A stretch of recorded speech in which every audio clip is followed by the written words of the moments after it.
बिस्मिल्लाहिर्रहमानिर्रहीम अस्सलाम वालेकुम। Welcome back. और जनाब वाला लेक्चर नंबर 25 के साथ आपकी खिदमत में। और I can confirm you this is second last lecture है ये, ठीक है।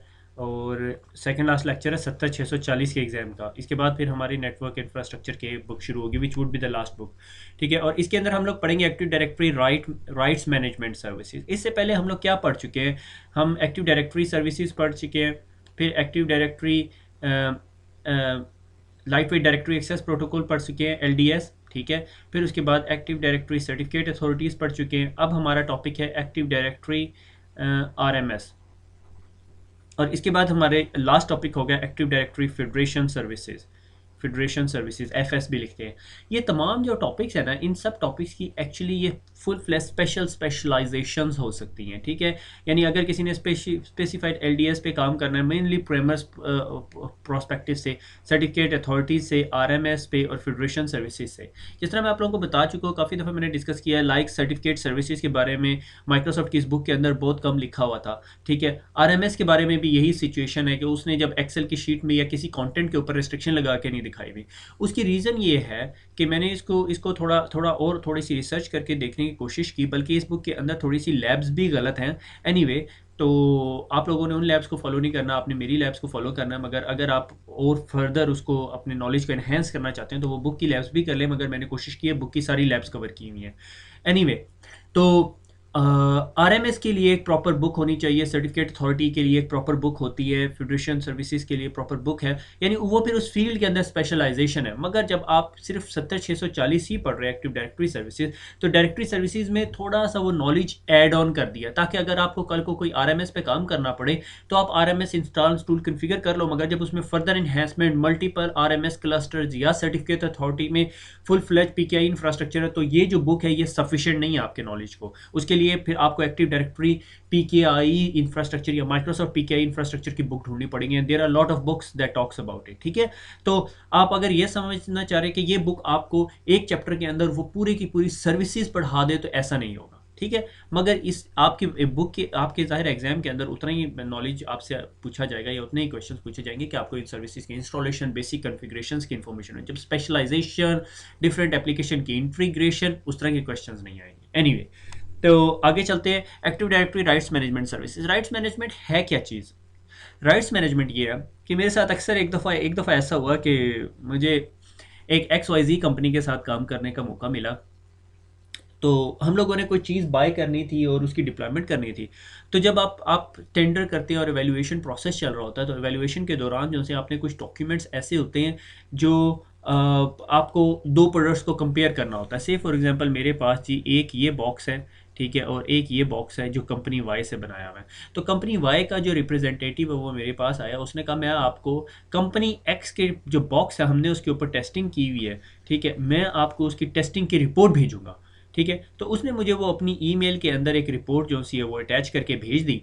जब वो ईमेल की रिपोर्ट आई मेरे पास, तो उसने मुझे कहा काइंडली ये रिपोर्ट आप कहीं फॉरवर्ड ना कीजिएगा, इसके ऊपर मैंने कोई रिस्ट्रिक्शन लगाई है, आप इसको प्रिंट भी नहीं कर सकते, this is just for your eyes, ठीक है। वो, और जब मैंने उस फाइल को खोला, उसको वाकई में प्रिंट नहीं कर सकता था। आगे क्वेश्चन आता है क्या मैं did I manage to print it, वो मैं नहीं आपको बताऊंगा, ठीक है। तो वो उस वक्त मुझे नहीं समझ आई, मगर बाद में कुछ अरसे बाद मेरी एक और कंपनी को इस तरह की सर्विसेज की ज़रूरत पड़ी कि कोई कंटेंट्स अगर मैं किसी बंदे को फॉरवर्ड करूं, से फॉर एग्जांपल मैं माइक्रोसॉफ्ट एक्सेल की शीट किसी दूसरे बंदे को फॉरवर्ड करूं, तो वो उसको प्रिंट ना कर सके, वो उस फाइल को मॉडिफाई ना कर सके, वो उस फाइल को के अंदर से कंटेंट्स को कट पेस्ट ना कर सके, ठीक है। मगर इसके इन इन चीज़ों को रिस्ट्रिक्शन आपने अपनी जो इंटेलेक्चुअल प्रॉपर्टी है, से फॉर एग्जांपल मैंने एक डॉक्यूमेंट प्रोड्यूस किया, मैं चाहता हूँ कि कोई बंदा इसको इसको कॉपी पेस्ट ना कर सके, इवन इसको माइक्रोसॉफ्ट की वो जो प्रिंट स्क्रीन करके प्रिंट स्क्रीन ना कर सके, वो इस डॉक्यूमेंट को और कोई फंक्शन उसके ऊपर परफॉर्म ना कर सके, तो वो आप रिस्ट्रिक्शन लगा सकते हो। आप इवन यहाँ तक रिस्ट्रिक्शन लगा सकते हो वो ईमेल में फॉरवर्ड भी नहीं होगी, ठीक है। मगर is it 100% secure?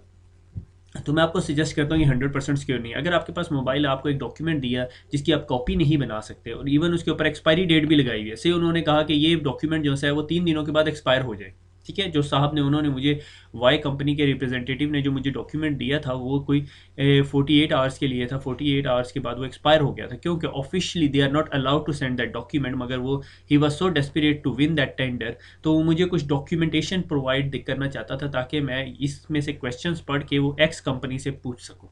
Anyway, how much of this stuff is ethical and non ethical is a big debate. इसके बीच के अंदर जो सी है ना, वो एक उसे क्या कहते हैं, एक ग्रे लाइन है, ठीक है।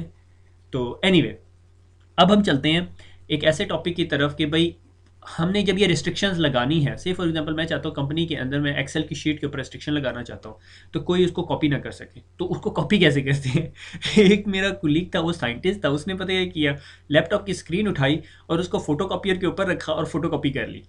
ठीक है, वो कॉपी होती है यानी ये मुझे नहीं पता, ये उसने मुझे कुछ अरसे के बाद बताया, कहते तुम बड़ी बातें करते हो। उस टाइम मैं आरएमएस की डिप्लॉयमेंट कर रहा था, तो उसने कहा तुम बड़ी बातें करते हो, माइक्रोसॉफ्ट ने ये आरएमएस ले आया, ये देखो मैंने इसका क्रैक कर लिया कि मैं इसको फोटो कॉपी पे रखा। मैंने तजर्बा करके नहीं देखा, मेरा अभी तक बिलीव है कि वो फोटो कॉपी करने के बाद नहीं हो सकता। बहरहाल उसके बहुत सारे तोड़ हैं। से फॉर एग्जाम्पल आपके पास कैमरे वाला मोबाइल है, आपके पास एक डॉक्यूमेंट है जिसपे आरएमएस कन्फिगर हुआ हुआ, राइट्स मैनेजमेंट सर्विसेज, कि भाई आप ना उसको प्रिंट कर सकते हो ना कुछ, आप अपने मोबाइल से पिक्चर लो, मोबाइल से फिर प्रिंट आउट भेज दो प्रिंटर पे। ठीक है, उसका दूसरा सोल्यूशन ये है कि आप रिकॉर्डिंग सॉफ्टवेयर, जिस तरह की ये मेरे रिकॉर्डिंग सॉफ्टवेयर है जिससे मैं रिकॉर्डिंग कर रहा हूँ, उस रिकॉर्डिंग सॉफ्टवेयर से आप रिकॉर्डिंग भी कर सकते हो। ठीक है, तो हर चीज़ को वो 100% ब्लॉकेज नहीं कर सकता, मगर एक लिमिटेड एनवायरनमेंट के अंदर आपको उन उन आपके डॉक्यूमेंट को काफ़ी हद तक सिक्योर रखता है।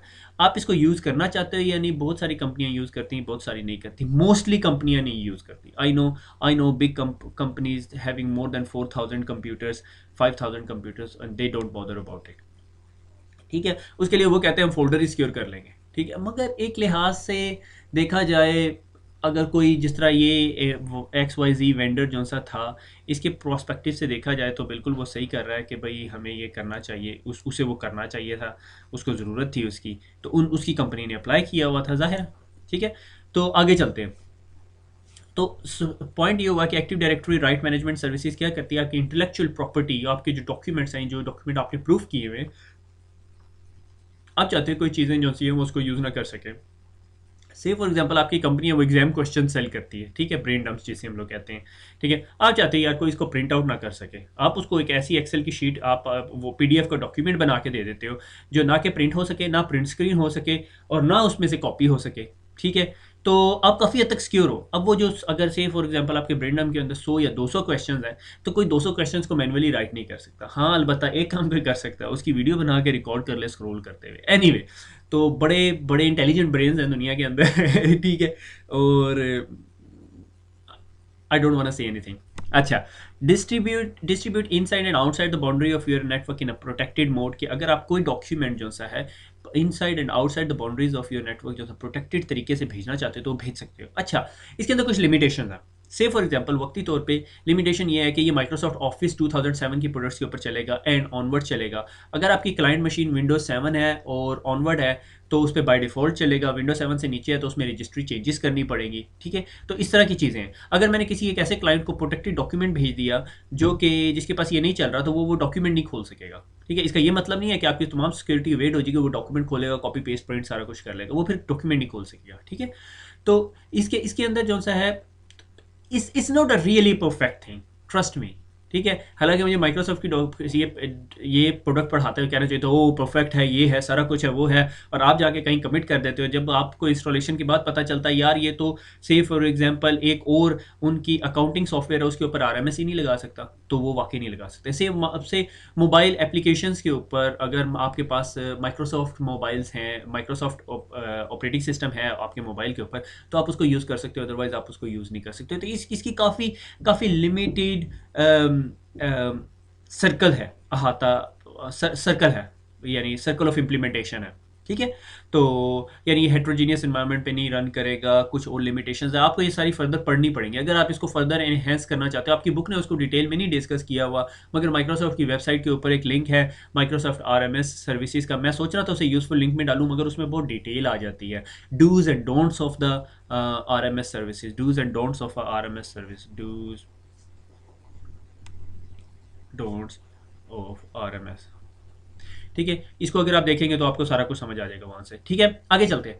जब आप ये सर्विसेज इंस्टॉल करते हैं तो आपको इतना पता चल गया कि आपने क्या करना है, आप डॉक्यूमेंट शेयर कर रहे हैं एक दूसरे के साथ, inside the organisation outside the organisation, तो वो आपके डॉक्यूमेंट के ऊपर रिस्ट्रिक्शन लगी हुई होती है। उसके लिए शर्त ये है कि अगर मेरे पास से फॉर एग्जांपल ये सर्वर पड़ा हुआ है, आरएमएस सर्वर, और ये मेरी लैन है, ठीक है, 4000 यूज़र्स की, 5000 यूज़र की या 10,000 यूज़र की, ठीक है, और अगर किसी ने डॉक्यूमेंट वो बनाया है, वो ऑनर है, उसने उसके ऊपर आरएमएस लगा दी है, ठीक है, और ये डॉक्यूमेंट वो भेजता है किसी ऐसे बंदे को जो लैन के दूसरे पार्ट पे बैठा हुआ है, जिस तरह वो यूज़र डॉक्यूमेंट खोलेगा तो वो डॉक्यूमेंट आरएमएस सर्वर के पास जाएगा, इससे इसका यूज़र नेम पासवर्ड पूछेगा और इसको सर्टिफिकेट देगा। वो हम देखते हैं अभी आगे जाके क्या क्या सर्टिफिकेट्स हैं, थ्योरीज में काफ़ी ज़्यादा, ठीक है, सर्टिफिकेट मिल जाएगा और उसके बाद उस डॉक्यूमेंट पर रिस्ट्रिक्शन लग जाएगी। अब सवाल ये पैदा होता है कि ये मेरे पास इंटरनेट क्लाउड है और यहाँ पर मेरी फायरवॉल लगी हुई है, तो अगर मैं चाहता हूं कि ये मेरा RMS server outside the firewall भी काम करे तो मुझे इसका एक एक्सटर्नल यूआरएल बनाना पड़ेगा, एक्सटर्नल यूआरएल, ठीक है। से फॉर एग्जांपल अगर उर्दू आईटी अकेडमी का एक आरएमएस सर्वर बनाते हैं, मैं उसे कहता हूँ rms.urduitacademy.com, ठीक है, और बाहर से कोई बंदा उस चीज़ को एक्सेस करता है, उस डॉक्यूमेंट को जो मैंने अंदर से भेजा है उसको, ठीक है, तो जिस तरह वो डॉक्यूमेंट खोलेगा वो डॉक्यूमेंट कोशिश करेगा इस आरएमएस सर्वर को एक्सेस करने की, ठीक है, जिस तरह ही उसका आरएमएस सर्वर उसे एक्सेस करने की के बाद उसको सर्टिफिकेट दे देगा, इधर बैठे हुए यूज़र को सर्टिफिकेट दे देगा, तो वो यूज़र जो है उसे एक्सेस कर सकेगा और उस पर वो अप्रोप्रिएट परमिशंस लग जाएंगी। अगर वो आरएमएस सर्वर को एक्सेस नहीं कर सकेगा वो डॉक्यूमेंट नहीं ओपन होगा, ठीक है।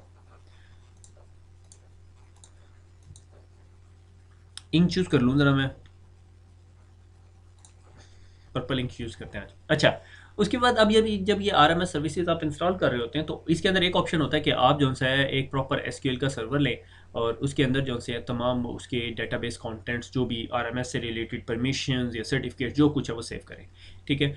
बहुत बड़ी डिप्लॉयमेंट के अंदर आपको ये इस चीज़ की ज़रूरत पड़ सकती है। से फॉर एग्जांपल आपके पास मल्टीपल फॉरेस्ट हैं और आप जो से हैं एक दूसरे के साथ सॉर्ट ऑफ रिलेशनशिप में, और आपका यहाँ पर एक आरएमएस सर्वर पड़ा हुआ है, ठीक है, और इसके साथ आपने एक एसक्यूएल सर्वर लगाया हुआ है और तमाम इंफॉर्मेशन जो सी है वो यूँ फ्लो हो रही है, ठीक है, तो बहुत हैवी ड्यूटी इन्वायरमेंट के अंदर इस तरह के आरएमएस की ज़रूरत पड़ती है। अदरवाइज बाय डिफ़ॉल्ट आप विंडोज़ के इंटरनल डेटाबेस भी यूज़ कर सकते हैं, ठीक है। और सेकेंडली चीज़, एक और चीज़ इसके साथ रिक्वायर्ड होती है, इसको IIS server 7.0 IIS server required होता है। अच्छा, इसके बाद आपको एक टर्म मिलेगी active directory RMS root cluster. जब हम RMS इंस्टॉल करेंगे वो कहेगा जी RMS रूट क्लस्टर इंस्टॉल करो।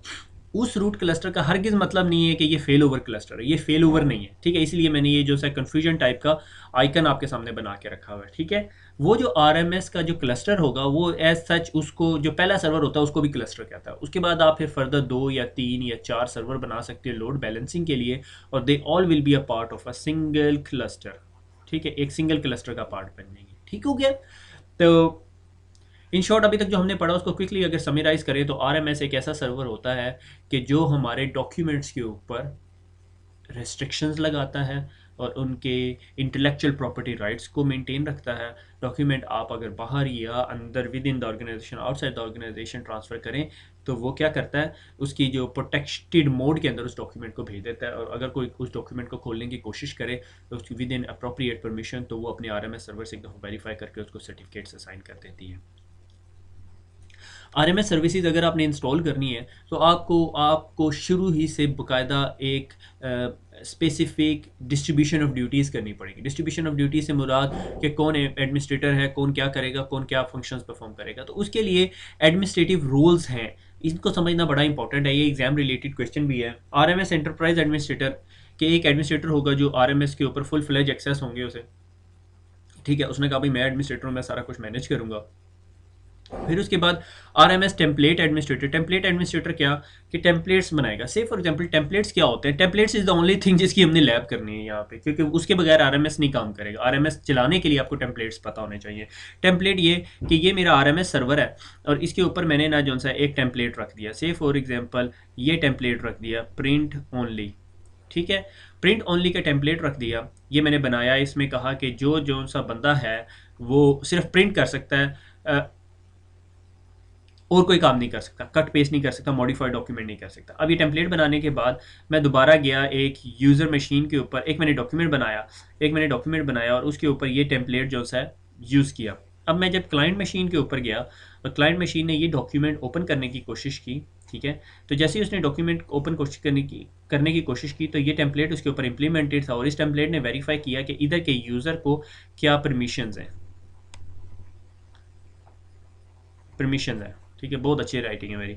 क्या परमिशन है उस हिसाब से उसने राइट मैनेजमेंट सर्वर ने, ये जो आरएमएस सर्वर था, उसने वो टेम्पलेट इंपोर्ट कर दिया उस डॉक्यूमेंट में जो रेस्ट्रिक्ट कर रहा है उस यूज़र को सिर्फ प्रिंट ओनली एक्सेस की, वो उस डॉक्यूमेंट को कॉपी नहीं कर सकता, मॉडिफाई नहीं कर सकता। ठीक है, तो ये this is called template administrator. Active directory RMS auditor, इसको रीड ओनली एक्सेस होती है। वो क्या करता है, आरएमएस सर्वर के ऊपर लॉग्स पढ़ सकता है। ठीक है। एक्टिव डायरेक्टरी आरएमएस सर्विसेज, ये हम एक्टिव डायरेक्टरी के अंदर एक अकाउंट बनाएंगे, मेन डोमेन कंट्रोलर के ऊपर अकाउंट बनाएंगे और उस अकाउंट, वो अकाउंट का जो पासवर्ड है, जिस तरह हमने पहले ये सर्टिफिकेट सर्विसेज में भी हमने यूज़ किया और भी आगे यूज़ करेंगे, तो ये जो सर्विस अकाउंट बनाएंगे और सर्विस अकाउंट को इस सर्वर के अंदर जाएंगे जहाँ पर हमने आरएमएस सर्विसेज करनी है, और ताकि ये सर्विस अकाउंट जो एक्टिव डायरेक्टरी से ऑथेंटिकेटेड और वो ये आरएमएस सर्विसेज चला रहा हो। ये एक माइक्रोसॉफ्ट की बुक से ही मैंने देखा है कि user is trusted and receive the right access certificate. जो यूज़र ऐसे फॉर एग्जांपल यहाँ पे मेरे पास एग्जांपल है, काशिफ यूज़र है, वो ट्रस्टेड यूज़र है और उसको हमने जो सा वो RAC दे दिया। ठीक है, right access certificate. User creates a content with active directory RMS enable application. ठीक है, आरएमएस एनेबल्ड एप्लीकेशन, अगर आप गूगल करें तो आपको पता चल जाएगा आरएमएस एनेबल्ड कौन कौन सी एप्लीकेशन है। यहाँ पर हम वक्ती तौर पर सिर्फ बात कर रहे हैं माइक्रोसॉफ्ट ऑफिस 2007 की। ठीक है, उसने जो सा एक्सेल की शीट खोली, ठीक है, और उसने एक डॉक्यूमेंट बनाया।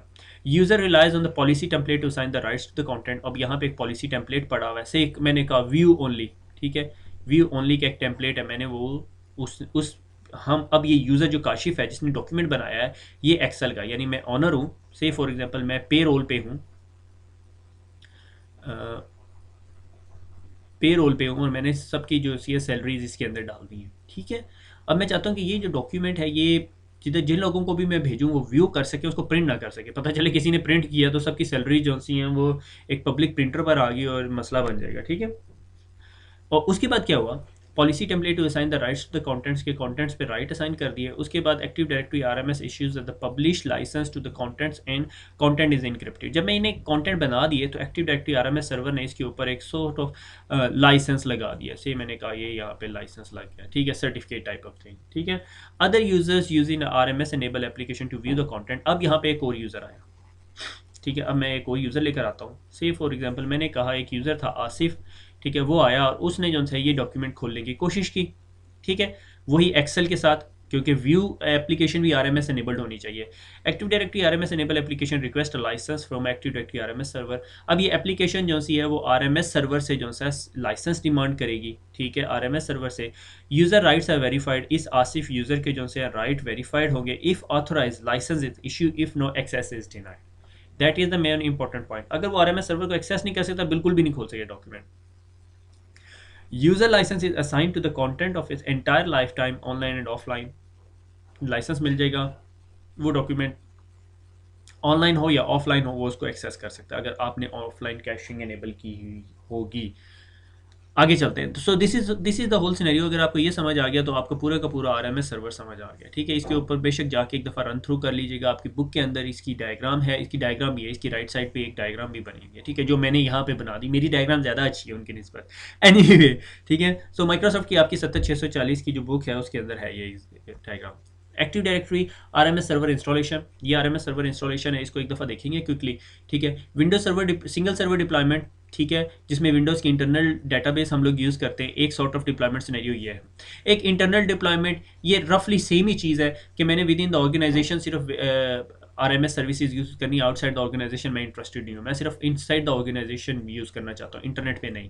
एक्सटर्नल डिप्लॉयमेंट, मैं जो सा हूँ एक्सटर्नल डिप्लॉयमेंट करना चाहता हूँ, यानी मैं इंटरनेट के लोगों को, जो मेरे वेंडर्स, जो मेरे क्लाइंट्स हैं, से मैं किसी के पास जाता हूँ अपनी प्रोडक्ट बेचने के लिए, तो मैं दूसरी प्रोडक्ट्स के भी डॉक्यूमेंट्स भेजता हूँ या कुछ और internal confidential, not purely confidential, say for example non public document share करना चाहता हूँ। पब्लिक डॉक्यूमेंट तो मैं हमेशा शेयर करूँगा, मुझे कोई मसला नहीं है, उसमें मुझे आरएमएस लगाने की ज़रूरत नहीं है, अनटिल अनलेस मैं चाहूँ कि उसके ऊपर कोई प्लेजरिज्म रन ना हो जाए। ठीक है, तो एक्सटर्नल डॉक्यूमेंट जो से हैं वो मैंने एक्सटर्नल डिप्लॉयमेंट करनी चाहूँ तो मैं आरएमएस सर्वर को की एक्सेस जो सी है वो एक्सटर्नल पब्लिक आईपी एड्रेस या एक्सटर्नल डोमेन पे दे दूंगा। जब मैं एक्सटर्नल की बात करता हूँ तो मैं इंटरनेट की बात करता हूँ। मल्टी फॉरेस्ट डिप्लॉयमेंट, ठीक है, RMS सर्विसेज पूरे आपके फॉरेस्ट के अंदर या मल्टीपल फॉरेस्ट के अंदर सिर्फ एक RMS सर्वर हो सकता है, ठीक है। वो उसके बाकी क्लस्टर्स हो सकते हैं मगर मल्टीपल RMS सर्वर्स नहीं हो सकते। सो फॉर एग्जांपल मैंने कहा ये मेरे पास 3 फॉरेस्ट थे मगर मैंने एक RMS सर्वर यहाँ पे लगा दिया, और ये जो RMS सर्वर इंस्टॉल करने के लिए आपको डोमेन एडमिन होना लाजमी है,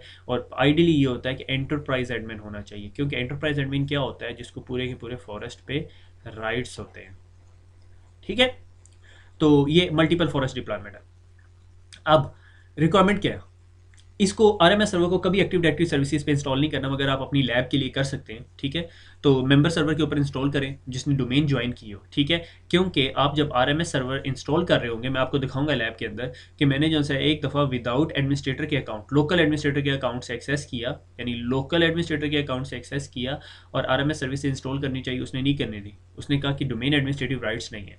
तो फिर दोबारा मैं डोमेन एडमिनिस्ट्रेटर के राइट से लॉगिन हुआ और फिर मैंने RMS सर्विसेज इंस्टॉल की, ठीक है। कन्फिगर ईमेल एड्रेसेस, किसी यूज़र को RMS का सर्टिफिकेट नहीं मिलेगा जब तक उस यूज़र के ऊपर ईमेल एड्रेस असाइन नहीं हुआ होगा, ठीक है। आपको अगर याद है CA सर्वर की लैब के अंदर हम लोग जब यूज़र को सर्टिफिकेट साइन करवा रहे थे उसको हो नहीं रहा था, उसकी वजह क्या थी, हमने उसका ईमेल एड्रेस नहीं बनाया था। तो RMS सर्विसेज के लिए प्री रेक्विजिट क्या है कि आपके तमाम यूज़र्स के पास ईमेल एड्रेसेस होने लाजमी है, यानी उसके अकाउंट के अंदर ईमेल एड्रेस होना लाजमी है। फिर उसके बाद सर्विस अकाउंट, हमने सर्विस अकाउंट बनाना है, ठीक है, जिसके ऊपर हमने RMS सर्विसेज इंस्टॉल करनी है। इंस्टॉलेशन अकाउंट रफली द सेम थिंग, ठीक है। फिर हम देखेंगे आगे जाके जब हम पढ़ेंगे। Database server, Windows internal domain internal database use करेंगे, वरना आप SQL सर्वर यूज़ कर सकते हैं। डिजिटल सर्टिफिकेट, हमने अब RMS सर्वर को चलाना है, RMS सर्वर ने जाके सर्टिफिकेट देने हैं लोगों को जो इंटरनल लाइसेंसिंग करनी है, उसके लिए हमें इसके लिए एक डिजिटल सर्टिफिकेट चाहिए होगा। तो वो हमने जो लैब के अंदर पुराना सर्टिफिकेट्स अथॉरिटी बनाई हुई थी, हम उसी को यूज़ करेंगे। फिर उसके बाद क्लस्टर की प्रोटेक्शन के की प्रोटेक्शन के लिए क्या करेंगे, DNS CNAME, that is very important thing. कि मैं चाहता हूँ से फॉर एग्जांपल मेरे पास ये जो RMS सर्वर है ये सर्वर 5 पे इंस्टॉल है, ठीक है। हम इसको as a server 5.urdu IT Academy नहीं यूज़ करेंगे, हम इसका CNAME बनाएंगे डोमेन के अंदर, ठीक है, और उसको कहेंगे RMS.urduitacademy.com। अब एक्चुअली सर्वर का नाम server 5.urduitacademy.com है, मगर जब मैं RMS.urduitacademy.com को पिंग करूंगा तो एक्चुअली सर्वर 5 को पिंग हो रहा होगा। हमने ये DNS के टॉपिक के अंदर डिस्कस किया हुआ, मगर मैं आपके सामने बनाऊंगा।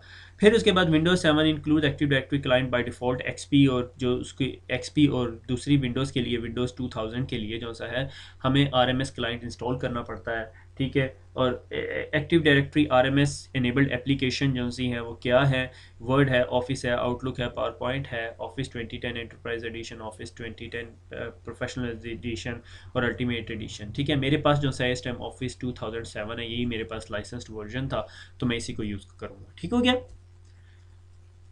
ये लास्ट स्लाइड है, और उसके बाद हम लैब के अंदर जाएंगे। सर्वर लाइसेंसिंग सर्टिफिकेट, ये सर्वर लाइसेंस सर्टिफिकेट क्या होता है, जब हम active directory RMS server install कर रहे होते हैं तो ये सर्वर लाइसेंस सर्टिफिकेट इंस्टॉल हो जाता है, ठीक है। फिर उसके बाद एक और सर्टिफिकेट है, is called right account certificate RAC। ये जब user issue to the trusted user who have an email address, जब यूज़र के पास एक ईमेल एड्रेस होता है और उसको हम RAC इशू कर देते हैं। एक्टिव डायरेक्टरी के जितने यूज़र्स हैं जिनके पास ईमेल एड्रेसेस हैं, जिस तरह वो डॉक्यूमेंट ओपन करता है तो उसे RAC इशू हो जाता है, और RAC कहाँ से होता है, RMS सर्वर इशू कर रहा होता है, ठीक है। क्लाइंट लाइसेंस सर्टिफिकेट, ठीक है, RAC CLC इज़ इशूड। जिस तरह RAC मिल जाता है तो क्लाइंट को एक CLC सर्टिफिकेट भी इशू होता है, क्लाइंट लाइसेंसर सर्टिफिकेट, ठीक है। फिर एक मशीन सर्टिफिकेट है जो क्लाइंट एंड की मशीन के ऊपर होता है, ठीक है, और ये को रिलेट करता है मशीन सर्टिफिकेट को यूज़र की प्रोफाइल के साथ, ठीक है, मशीन सर्टिफिकेट। फिर पब्लिशिंग लाइसेंसेज, जब यूज़र जो है सेव कर देता है contents in the rights protected mode, कि जब वो RMS को, जब हमने एक डॉक्यूमेंट खोला उसको RMS के बेसिस पे उस पर एक टेम्पलेट इम्प्लीमेंट कर दिया तो पब्लिशिंग सर्टिफिकेट हो जाता है। अब जब कोई यूज़र उसे ओपन करेगा तो यूज़र कौन सा लाइसेंस यूज़ करेगा, यूज़र लाइसेंस यूज़ करेगा, ठीक है, राइट प्रोटेक्टेड डॉक्यूमेंट। तो दीज आर डिफरेंट सर्टिफिकेट्स। तो आपको इनका इंस्टॉलेशन रिक्वायरमेंट्स का और इन तमाम रोल्स का पता होना चाहिए, क्योंकि ये एग्ज़ाम में आपसे पूछे जा सकते हैं, ठीक है। और अब हम चलते हैं क्विकली अपनी लैब की तरफ। तो मैं ज़रा पहले लैब की वीडियो ओपन कर लूँ, क्योंकि मैंने ये लैब प्री रिकॉर्ड की हुई है, बल्कि ये मेरे लिए ज़्यादा कन्वीनियंट लग रही है। मुझे बेहतर ये लग रहा है कि मैं लैब पहले रिकॉर्ड कर लिया करूँ, फिर बाद में लेक्चर रिकॉर्ड किया करूँ, ताकि हम उसको मैं ज़रा फर्दर इन्हेंस करके उसको डिस्क्राइब कर सकता हूँ, बजाय इसका कि मेरा दिमाग जो सा स्प्लिट हुआ हो। Welcome back. और जनाब, मैं ये जो अपने सर्वर में आ गया, ठीक है। यहाँ पे मैं एक ऑर्गेनाइजेशनल यूनिट बनाऊंगा और उसके अंदर मैं यूज़र का जो है सर्विस अकाउंट बनाता हूँ, ठीक है। सर्विस अकाउंट, वही सर्विस अकाउंट जिसके लिए मैंने कहा था कि हमें जो सा है अपने यूज़र का इंस्टॉलेशन के दौरान हमें उसकी ज़रूरत पड़ेगी। तो एक्टिव डायरेक्टरी RMS_services और इसको एक सिक्योर पासवर्ड दे दिया, सिक्योर पासवर्ड दे दिया जाएगा। और इस पासवर्ड को कहा जाएगा कि ये कभी एक्सपायर ना हो, क्योंकि अगर ये एक्सपायर हो गया तो फिर हमारी वो सर्विसेज स्टॉप हो जाएंगी। तो ये RMS की इंस्टॉलेशन के दौरान आपसे ये सर्विस अकाउंट के बारे में पूछा जाएगा, ठीक है। तो हमने इसको बना लिया, ये यूज़र का अकाउंट बन गया हमारे पास, एक्टिव डायरेक्टरी RMS। इस तरह की चीज़ों को नॉर्मली नोट कर लिया करें। अब मैं आपको क्विकली जो से यूज़र के अकाउंट्स के नीचे देखें ईमेल एड्रेसेस हमने नहीं डिफाइन किए, तो मैं ज़रा क्विकली 3-4 यूज़र्स के ईमेल एड्रेसेस डिफाइन कर देता हूँ। काशिफ का डिफाइन कर देता हूँ, आसिफ का डिफाइन कर देता हूँ, सर्वर 1 का डिफाइन कर देता हूँ, ठीक हो गया। तो सर्वर 1 का हमने पीछे डिफाइन किया हुआ था। आसिफ का डिफाइन करते हैं, asif@urduitacademy.com, ठीक है। अगर ईमेल एड्रेस नहीं होगा तो आपकी RMS सर्विसेज नहीं रन होगी, ठीक हो गया।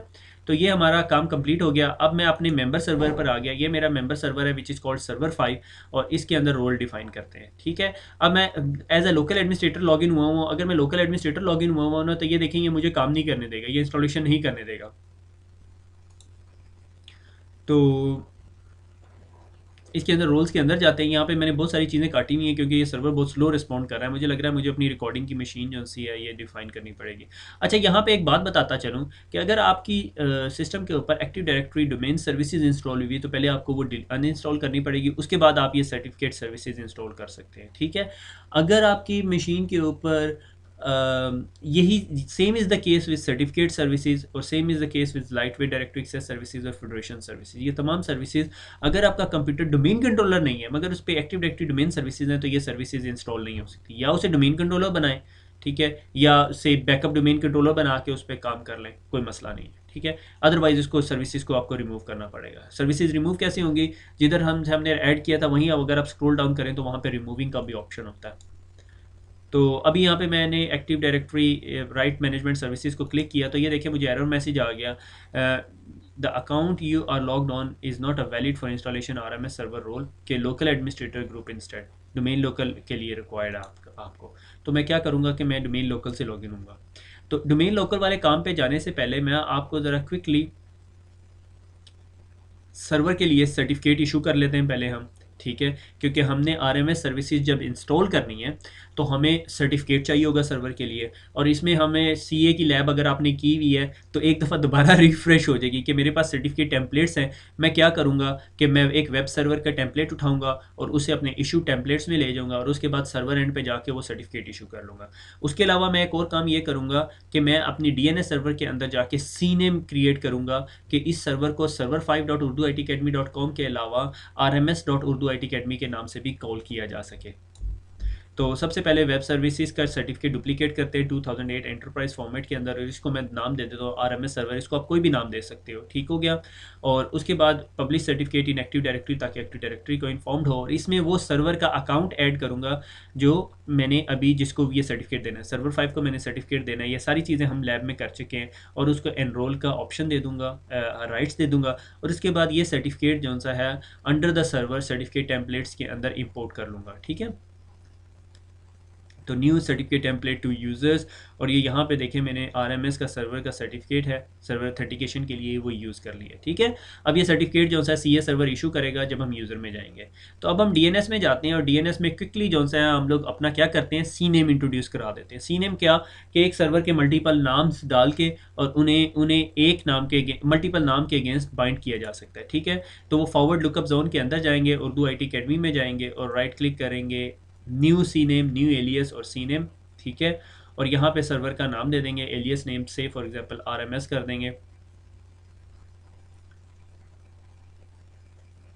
rms.urduitacademy.com, और fully qualified domain name of the server जो सर्वर 5 है, एक्चुअली नाम सर्वर 5 है मगर हम उसको rms.urduitacademy.com कहेंगे और उसको ऐड कर देंगे।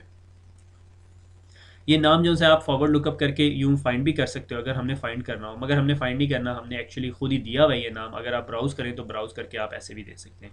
अब अगर मैं मशीन के ऊपर जाके कमांड प्रॉम्प्ट पे जाके पिंग RMS करूँगा तो देखिए मेरे पास 192.168.1.5 पे जा रहा है और यहाँ पे सर्वर 5 आ रहा है। तो यानी DNS नेम जो है वो मल्टीपल कॉलोनियल नेम जो है सी नेम्स जो से हैं वो बन गए हैं। ठीक है, आगे चलते हैं।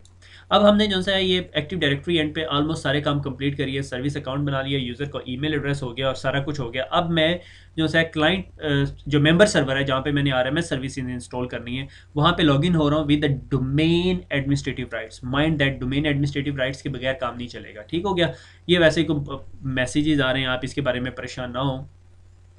तो यहाँ पे अब हमने जो सा है सर्वर मैनेजर ओपन करके और इंस्टॉल करना है। मगर सर्वर मैनेजर से इंस्टॉलेशन से पहले मैं क्या करूँगा, मैं एक काम करूँगा कि मैं इस सर्वर को एक सर्टिफिकेट भी इशू करना है। तो इस सर्वर के एमएमसी कंसोल हम सर्टिफिकेट सर्विसेज में पढ़ चुके हैं। कंप्यूटर अकाउंट के लिए सर्टिफिकेट चाहिए मुझे, उसको ऐड करके रिक्वेस्ट करेंगे एक सर्टिफिकेट। तो सर्टिफिकेट रिक्वेस्ट करते हैं, इसके लिए एक छोटा सा और एक्स्ट्रा स्टेप काम करना पड़ेगा, वो भी देख लेते हैं कि पर्सनल में जाएंगे सर्टिफिकेट्स। ठीक है, ये देखें ये रूट सर्टिफिकेट में ये इशू हुआ हुआ है, ये मेरे पास रूट्स ट्रस्टेड रूट सर्टिफिकेट्स हैं सर्वर 1 के। ठीक है, एनीवे पर्सनल के अंदर जाएंगे तो यहाँ पे मेरे पास पुराने ही लैब्स के साथ साथ सर्टिफिकेट्स इशू हुए हैं। बहरहाल मुझे इससे कोई गर्ज नहीं है। All task request new certificate active directory enrolment policy. और यहाँ से जब हम आगे जाएंगे तो देख रहे हैं कि आरएमएस सर्वर के साथ आपने more information is required to enrol for this certificate. इस सर्टिफिकेट के एनरोलमेंट के लिए आपको कुछ और इन्फॉर्मेशन ऐड ऑन करनी पड़ेगी। वो इन्फॉर्मेशन ऐड ऑन करते हैं फुली क्वालिफाइड डोमेन नेम। यहाँ पे फुली क्वालिफाइड डोमेन नेम लिखना पड़ेगा। ठीक है, आपको फॉर्मेट पड़ता है CN is equal to urduitacademy.com या सर्वर 5। ठीक है, CN is equal to server 5, domain controller is equal to urduitacademy और domain controller is equal to com। ठीक है, तो ये फुली क्वालिफाइड डोमेन नेम हो जाएगा और फिर नीचे URL हम ऐड कर देंगे और इसको कंप्लीट करते हैं। ऐड किया। आप इन फीचर्स को मैनुअली अगर आप रिमूव करना चाहें तो आप रिमूव भी कर सकते हैं। ठीक है, फॉर एग्जांपल सर्वर 5 गलत हो गया तो CN is equal to server 5। और इसका URL क्या होगा, जिस URL से इस सर्वर को एक्सेस किया जाएगा इज rms.urduitacademy.com। इसको सर्वर 5 नहीं देना। ठीक है, और दैट्स इट। फिर उसके बाद हम डिजिटल सर्टिफिकेट इशू कर लेंगे क्योंकि डिजिटल सर्टिफिकेट इंपॉर्टेंट है। इसके अंदर एक की ऑप्शन के अंदर मेक अ प्राइवेट की एक्सपोर्टेबल। ठीक है, उसकी वजह यह है कि इसने जिसने फर्दर यूजर्स को सर्टिफिकेट इशू करने हैं, इसलिए हमें ये ऑप्शन सेलेक्ट करना पड़ता है। और जनाब ये अब एनरोलमेंट सक्सेसफुल हो गई है। ठीक है, और अगर आप व्यू सर्टिफिकेट करना चाहें तो देखें यहाँ पे एक इंपॉर्टेंट चीज़ कि ensure the identity of remote computer, कि अगर जब क्लाइंट आपको एक्सेस करेगा तो ये सर्टिफिकेट इंश्योर करेगा कि ये उसी सर्वर को एक्सेस कर रहा है जो ये सर्वर कह रहा है, किसी झूठे सर्वर को एक्सेस नहीं कर रहा, किसी ने पर्सनेट नहीं किया हुआ इस सर्वर को। ठीक है, कोई डॉजी सर्वर नहीं है ये। वही डिजिटल सर्टिफिकेट की तमाम इन्फॉर्मेशन, कॉमन नेम और इस तरह की इन्फॉर्मेशन कि किसने इशू किया हुआ है, और हमने देखा कि सारा कुछ क्लियर हो गया। इस स्नैपिंग की मुझे फर्दर ज़रूरत नहीं, तो मैं इसको क्लोज कर दूंगा। अब I am ready to install RMS services. ठीक है, उसी तरह रोल्स के अंदर जाएंगे और एड अ रोल और active directory right management services, और वो IIS के कुछ कंपोनेंट्स इंस्टॉल करेगा, हम उसको ओके कर देंगे। अच्छा, यहाँ पे active directory right management services है और आइडेंटिटी फेडरेशन सर्विसेज है।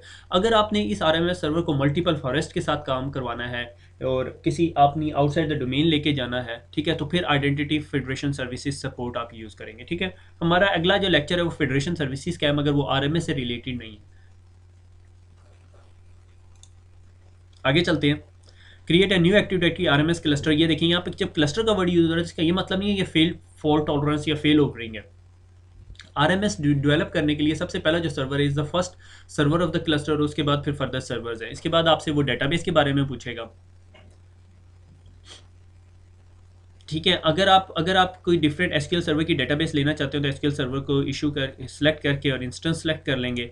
ठीक है, तो हमने जो सा है वो बाय डिफ़ॉल्ट विंडोज़ की इंस्टॉलेशन सर्विसेज को, इंटरनल डेटाबेस सर्विसेज को यूज़ किया, तो उसके लिए मुझे SQL सर्वर इंस्टॉल करने की ज़रूरत नहीं है। और उसके बाद अब आपसे पूछ रहा है डोमेन सर्विस अकाउंट। ठीक है, आपने यहाँ पे वही एक्टिव डायरेक्टरी सर्विस अकाउंट देना है जो हमने बनाया था। मेरे ख्याल में वो पॉइंट स्किप कर गया हूँ। फिर active directory RMS centrally manage की स्टोरेज की, इसकी जो कीज़ से रिलेटेड जो लाइसेंसेज और सर्टिफिकेट इशू हो रहे हैं यूज़र्स को, उसकी तमाम इंफॉर्मेशन जो सी है वो सेंट्रली स्टोर करें।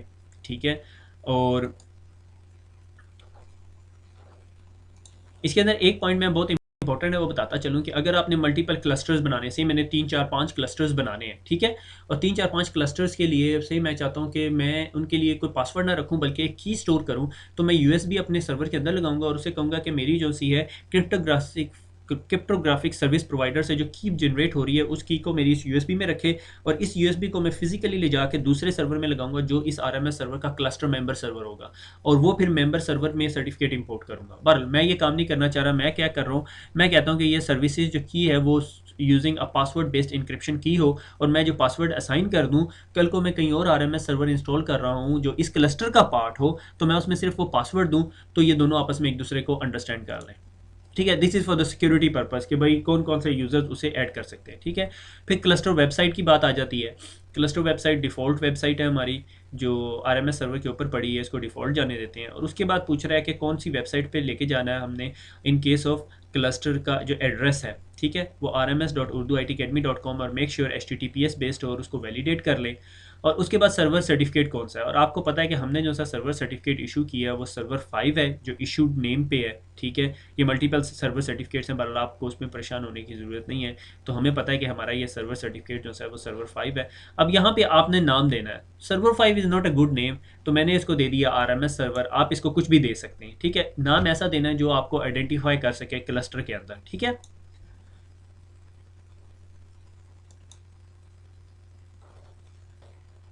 अच्छा जी, यहाँ पे जी आपके एक्टिव डायरेक्टरी आरएमएस का सर्विस कनेक्शन पॉइंट बन गया, ये आपके एक्टिव डायरेक्टरी में सेव हो जाएगा। ठीक है, और जिस कभी भी आपने अगर अपने आरएमएस सर्वर को यूज़ करना है तो इंटरनल यूआरएल से जो है active directory RMS server access हो सकता है। ठीक है, उसके बारे में इंफॉर्मेशन पूछ रहा है आपसे, register the active directory service connection point now, और इसके लिए आपको एंटरप्राइज एडमिनिस्ट्रेटर ग्रुप होना चाहिए, क्योंकि पूरे अगर मल्टीपल फॉरेस्ट के अंदर भी अगर आप ये आरएमएस इंस्टॉल करें तो single RMS service connection point होना चाहिए।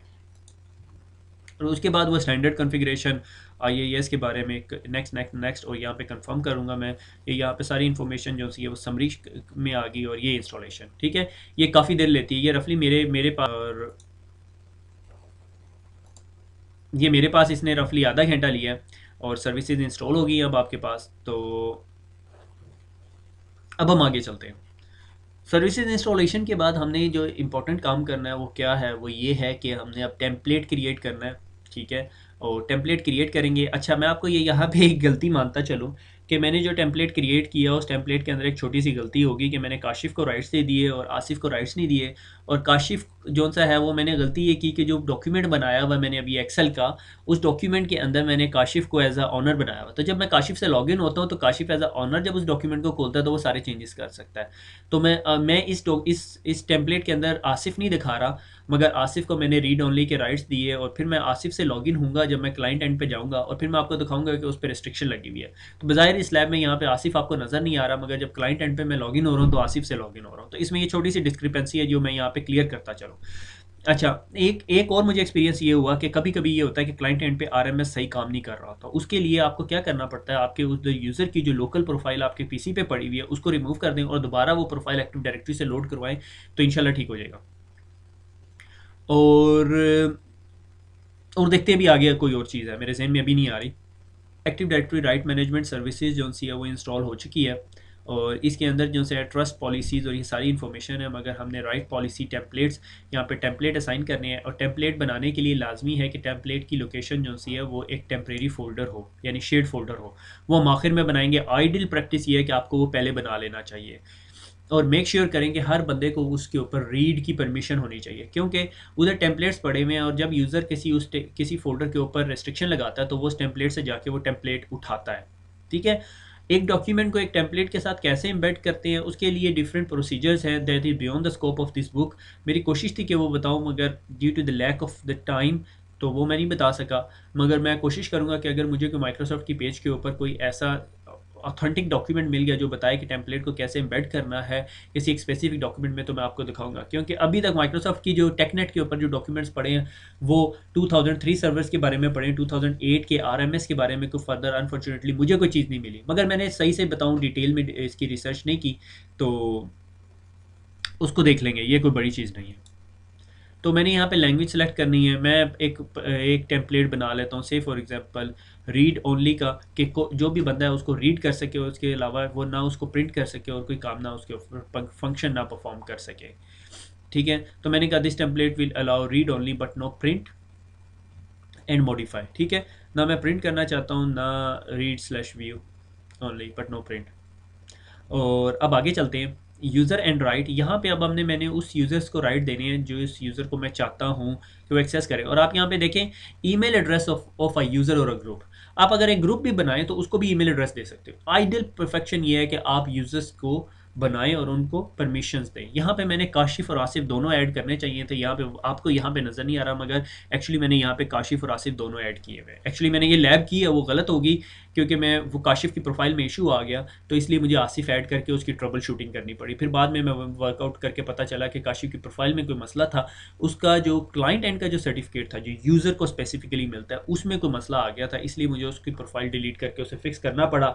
मगर मैं लैब बना चुका था तो इसलिए मैंने उसको अब चेंज करने की ज़हमत नहीं की। मैंने कहा आप लोगों को बता दूंगा, ये कोई इतनी बड़ी रॉकेट साइंस नहीं है जो आपको समझ ना आए।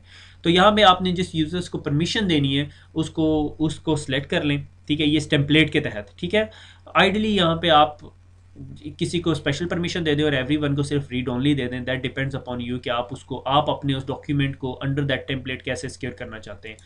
अब यहाँ पे आप देखें आपके पास मल्टीपल परमिशंस आ रही हैं, view, edit, save, print, forward, even forward तक की परमिशन है, reply all, extract, allow, micro, view rights, edit rights, right request URL कि अगर आपने इस राइट से रिलेटेड कोई रिक्वेस्ट करनी है, ठीक है, तो वो आपने इस यूआरएल से करनी है जो यूआरएल हम ऑलरेडी डिफाइन कर चुके हैं। यहाँ पे अब कंटेंट एक्सपायरेशन कि जिस तरह मैंने आपको बताया कि उस बंदे ने जो मुझे डॉक्यूमेंट भेजा था वो सिर्फ 48 घंटे के लिए वैलिड था, तो you can do that thing. ठीक है, कि जो आपको यूज़र को एक्टिव, जब क्लाइंट किसी आरएमएस कंटेंट को एक्सेस करने की कोशिश करता है तो उसको एक सर्टिफिकेट दिया जाता है। वो सर्टिफिकेट ये चीज़ को डिक्टेट करता है कि ये जो यूज़र है ये कितनी देर तक इस कंटेंट को यूज़ कर सकता है। ठीक है,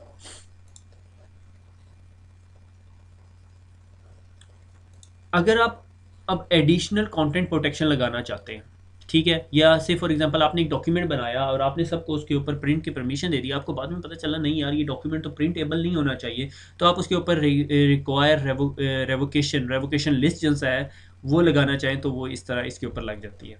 ठीक है,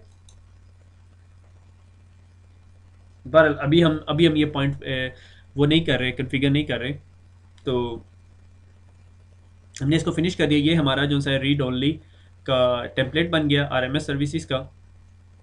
अच्छा, अब हमने एनेबल एक्सपोर्ट्स, हमने एक्सपोर्ट्स करनी है। ठीक है, टेम्पलेट फाइल की लोकेशन, तो उसके लिए हमें क्या करना पड़ेगा, लिए मैं क्या करूँगा कि मैं अपने ऊपर अपने सी ड्राइव के ऊपर एक शेयर्ड फोल्डर बनाऊंगा और शेयर फोल्डर के ऊपर परमिशंस दूंगा। अच्छा, अब मैंने यहाँ पे एक छोटी सी गलती ये की कि मैंने इसके ऊपर परमिशंस दी, मगर एक्चुअली इस फोल्डर के ऊपर परमिशंस, एक परमिशन जो है सर्विस अकाउंट को देनी होती है। ठीक है, वो मैं देनी भूल गया और देखना मेरे पास एक एरर मैसेज आएगा। ठीक है, एवरीवन को रीड की परमिशन दे दी है और जो सर्विस अकाउंट है उसको राइट की परमिशन नहीं दी। ठीक है, तो ये मेरे पास टेम्पलेट का फोल्डर बन गया। यहाँ पे एक्चुअली मेरे जो टेम्पलेट्स हैं आरएमएस के वो सेव होंगे। ठीक है, से सर्वर 5 टेम्पलेट, और ये देखिए मेरे पास verify the path is valid and the active directory RMS service account has the write permission to the specific folder, के एक्टिव डायरेक्टरी आरएमएस अकाउंट को राइट परमिशन है इस स्पेसिफिक फोल्डर के ऊपर। ठीक है, जो कि मैंने नहीं दी। आप देख रहे हैं कि एवरीवन को दी हुई है रीड की परमिशन, तो मैं क्या करूंगा, मैं भी अपनी जान छुड़ाने के लिए क्या करता हूँ कि एवरीवन को राइट की परमिशन दे देता हूँ, which is not a valid way, but मैं अभी वक्ती तौर पे ये कर रहा हूँ। तो दोबारा उस फोल्डर के अंदर जाते हैं और उसकी ज़रा परमिशन चेंज करते हैं और परमिशन देते हैं कि शेयरिंग के अंदर एवरीवन रीड एंड राइट। ठीक है, फुल कंट्रोल ही दे दिए मैंने। ठीक है, आपने ऐसा नहीं करना प्रैक्टिकल एनवायरनमेंट, मगर आप लैब करने के लिए कर सकते हो to rule out any possibility. और अब आप यहाँ देख रहे हैं कि सर्वर 5 टेम्पलेट के अंदर मेरे टेम्पलेट्स पड़े हुए हैं, और टेम्पलेट क्या है कि मेरा रीड ओनली का जो मैंने परमिशन बनाई हुई है, अभी मैं आपको क्विकली उधर जाके मैं आपको दिखाता हूँ कि परमिशन क्या है। और ये यहाँ पे मैं टेम्पलेट्स में आ गया और ये देखेंगे आपका टेम्पलेट पड़ा, वो रीड ओनली का टेम्पलेट जो अभी आपने बनाया है। ठीक है, आगे चलते हैं। अब ये टेम्पलेट बन गया, अब हमने क्लाइंट मशीन के ऊपर जाना है और लोकल एडमिनिस्ट्रेटर से लॉगिन करके डॉक्यूमेंट पे परमिशन लगानी है। ठीक है, मगर आप ये भी कर सकते हैं, आप सर्वर पे डॉक्यूमेंट रखें और उसके ऊपर रेस्ट्रिक्शंस लगा दें। आइडियली ये होना चाहिए कि फाइल सर्विसेज या जहाँ पर भी डॉक्यूमेंट पड़ा हुआ है उसके ऊपर रेस्ट्रिक्शन लग जाए। ठीक है, ये डॉक्यूमेंट XML फॉर्मेट के अंदर, अगर आप इसको खोल के देखना चाहते हैं तो आप देख भी सकते हैं, ये XML फॉर्मेट का डॉक्यूमेंट है और इसके अंदर XML लेवल की परमिशंस लगी हुई हैं। ठीक है, read only template, view only और ये सारी इन्फॉर्मेशन। ठीक है, ये आपको you don't you are not required to do anything for that. ठीक है, ये मैंने डॉक्यूमेंट बनाया। ठीक है, और इसके अंदर अब मैं एडमिनिस्ट्रेटर से लॉगिन हुआ हूँ। ठीक है, क्लाइंट मशीन के ऊपर ये डॉक्यूमेंट पड़ा हुआ है और मैं विंडोज़ एक्सेल के अंदर प्रिपेयर के अंदर रिस्ट्रिक्ट परमिशन और मैनेज क्रेडेंशियल्स, ठीक है, रिस्ट्रिक्टेड एक्सेस, यहाँ पे रिस्ट्रिक्टेड एक्सेस को सिलेक्ट करूँगा। नॉर्मली जब आपने टेम्पलेट्स इंपोर्ट किए होंगे तो आपको यहाँ पे टेम्पलेट्स आ रहे होंगे, read only, print only, XYZ only, जो भी आपने टेम्पलेट्स बनाए होंगे वो यहाँ पर आ रहे होंगे। आपने क्लिक करना है और आपका टेम्पलेट उस फाइल पे लग जाएगा। ठीक है, मगर उसके साथ आपने फिर परमिशंस भी डिफाइन करनी। मैं अभी आपको दिखाता हूँ। आप रिस्ट्रिक्टेड एक्सेस को सिलेक्ट करेंगे और restricted permission to this workbook sorry. ठीक है, अगर आप इसको सिलेक्ट करेंगे तो आप एवरीवन को एक्सेस दे देंगे रीड की। और अगर आप यहाँ पे यूज़र का नाम लिखेंगे तो आप यूज़र का ईमेल एड्रेस देना पड़ेगा और उसको पे परमिशन लग जाएगी। यहाँ पर सिर्फ आप देखेंगे मैं काशिफ को परमिशन दे रहा हूँ, मगर एक्चुअली काशिफ आसिफ दोनों को परमिशन है रीड की और सर्वर 1 को चेंज की। देखते हैं। तो restricted permission to this workbook, ये एक्चुअली अब आप RMS दे रहे हैं। या अब आपने इसको सिलेक्ट किया तो एवरीवन को परमिशन मिल गई। अगर आप ये यहाँ पे काशिफ लिख के और चेक एक्टिव डायरेक्टरी करें तो ये kashif@urduitacademy.com आ रहा है। इसको सिलेक्ट कर लें। ठीक है, इसी तरह अगर आप यहाँ पे आसिफ को ऐड करना चाह रहे हैं तो आप आसिफ को भी ऐड कर सकते हैं। एक्चुअली इसके लिए सेमीकोलन यूज़ होता है। ठीक है, asif@urduitacademy। और यहाँ पर अगर आप चेंज परमिशन किसी एडमिनिस्ट्रेटिव राइट्स वाले बंदे को देना चाहते हैं तो उसको भी दे सकते हैं। ठीक है, यहाँ पे ये एरर मैसेज मुझे इसलिए दे रहा है कि यहाँ पे शुरू में काशिफ लिखा हुआ है, इस वजह से वो एरर मैसेज मेरे पास आ रहा है। अच्छा जी, यहाँ अब मैंने वो जो डॉक्यूमेंट अभी पहले पीछे सिक्योर किया है, उस डॉक्यूमेंट को जब मैंने खोलने की कोशिश की है तो इस पे मुझे मैसेज मिला है कि permission on this workbook is currently restricted, Microsoft Office must connect to this URL जो हमने बनाया rms.urduitacademy.com और 443 इनक्रिप्टेड था, licence to verify your credentials to download your permission. तो हमने अब आपकी परमिशंस डाउनलोड करनी है। तो मैं एक दफ़ा आपको क्विकली वेरीफाई करवा देता हूँ कि मैं आसिफ से लॉगिन हुआ हूँ। ये अगर मैं स्टार्ट मेन्यू के अंदर जाऊँ तो मैं ये देखें आपको आसिफ का नाम नज़र आ रहा है। ठीक है, मैं आसिफ के अकाउंट से लॉगिन हुआ। आसिफ वो बंदा है जिसको मैंने रीड ओनली परमिशन दी हुई है इस डॉक्यूमेंट के ऊपर। ठीक है, तो मैं नेक्स्ट करता हूँ, मैं इस चीज़ को ओके करता हूँ और वो उसकी परमिशंस को जो है वो डाउनलोड कर लेते हैं। अब मेरे पास ये डॉक्यूमेंट आ गया। देखिए मैं राइट क्लिक करता हूँ तो मुझे ना कट कर सकता हूँ, ना कॉपी कर सकता हूँ, ना पेस्ट कर सकता हूँ, पेस्ट स्पेशल इंसर्ट डिलीट कुछ नहीं कर सकता। मैं इसको राइट क्लिक इसको करके मैंने Ctrl+C का बटन दबाया। अब मैं अगर नोटपैड के अंदर जाऊँ और मैं नोटपैड के अंदर जाके अगर मैं इसको Ctrl+V करने की कोशिश करूँ तो देखिए मैं कुछ नहीं कर सकता। ठीक है, इसी तरह अगर मैं इसको प्रिंट स्क्रीन करूँ तो प्रिंट स्क्रीन भी नहीं कर सकता। ठीक है, अगर मैं फाइल के मेन्यू में जाऊँ प्रिंट का ऑप्शन देखूँ तो देखिए मैं प्रिंट के ऑप्शन को भी सिलेक्ट नहीं कर सकता। ठीक है, तो ये बिल्कुल मेरे डॉक्यूमेंट को लॉक डाउन कर दिया उसने। और मैं आसिफ से जब भी लॉगिन होऊंगा और ये डॉक्यूमेंट मेरे लिए रीड ओनली फॉर्मेट के अंदर होगा। मैंने एक और RMS के फोल्डर के अंदर वर्ड का डॉक्यूमेंट बनाया हुआ है। अगर मैं इसके वर्ड के डॉक्यूमेंट, पहले मैंने आपको एक्सेल दिखाया, मैं वर्ड के डॉक्यूमेंट के अंदर जाऊँ और वो उसी तरह सर्टिफिकेट मैं अपने अपने यूज़र नेम एंड क्रेडेंशियल्स डालूंगा। नॉर्मली मुझे अगर मैं रिमेंबर माई क्रेडेंशियल्स कर दूँ तो मुझे बार बार एंटर करने की ज़रूरत नहीं है। और वो उसी तरह मेरी इस डॉक्यूमेंट की भी परमिशन सेपरेटली डाउनलोड करेगा। और मैं अगर इस डॉक्यूमेंट को राइट क्लिक करूँ, प्रिंट करने की कोशिश करूँ, मैं कुछ नहीं कर सकता। ठीक हो गया। तो इससे हमें पता चला कि हमने जो भी फर्दर रिस्ट्रिक्शंस लगानी है हम RMS को यूज़ करते हुए रिस्ट्रिक्शंस लगा सकते हैं, मगर ये तमाम रिस्ट्रिक्शंस जो सी हैं वो 100% रिस्ट्रिक्शंस नहीं है। ठीक है, और ये मेरा वो एक्टिव डायरेक्टरी RMS सर्वर का जो सेंट्रल सर्टिफिकेट है और ये मेरी रिपोर्ट्स है, ये मुझे बता रही हैं कि a separate right account certificate RAC certificates कितने इशू कर चुके हैं? 3, क्योंकि मैं काशिफ से लॉगिन हुआ, आसिफ से लॉगिन हुआ और सर्वर 1 से लॉगिन हुआ। फेडरेटेड आइडेंटिटी सर्टिफिकेट जो से कोई नहीं यूज़ किया क्योंकि वो फेडरेशन सर्विसेज के साथ एम्बेड होकर मल्टीपल डोमेन कंट्रोलर्स के साथ यूज़ हो रहे होते हैं। तो आज हमने एक्चुअली मेनली क्या पढ़ा? हमने मेनली विंडोज़ की RMS सर्विसेज को पढ़ा। ठीक है, RMS सर्विसेज क्या थी कि मैंने यहाँ पे एक सर्वर बनाया और उसके ऊपर एक टेम्पलेट बना दिया और क्लाइंट एंड पे मैंने एक डॉक्यूमेंट रखा और उस डॉक्यूमेंट को एक यूज़र को फुल राइट्स दिए और बाकी जो 2 यूज़र्स थे उन्हें सिर्फ रीड ओनली परमिशन दे दी। अब ये डॉक्यूमेंट उठा के जहाँ मर्जी ले जाए, ठीक है, विद इन अ डोमेन जिस मर्जी नेटवर्क पे ले जाए, ठीक है, ये डॉक्यूमेंट अपने साथ अपनी आरएमएस की सर्विसेज साथ लेके जाएगा। जब तक कि डॉक्यूमेंट इस आरएमएस सर्वर को एक्सेस करता रहेगा, ये सर्वर इसको इस डॉक्यूमेंट की रिस्ट्रिक्टेड परमिशन इसके साथ एम्बेडेड रह के आपको वो डॉक्यूमेंट खोलने की इजाज़त देगा, अदरवाइज वो आपको डॉक्यूमेंट नहीं खोलने देगा। ठीक हो गया। तो ये हमारा सेकंड लास्ट लेक्चर था। खुश रहें, दुआओं में याद रखिएगा, फिर मुलाकात होती है। अल्लाह हाफिज़।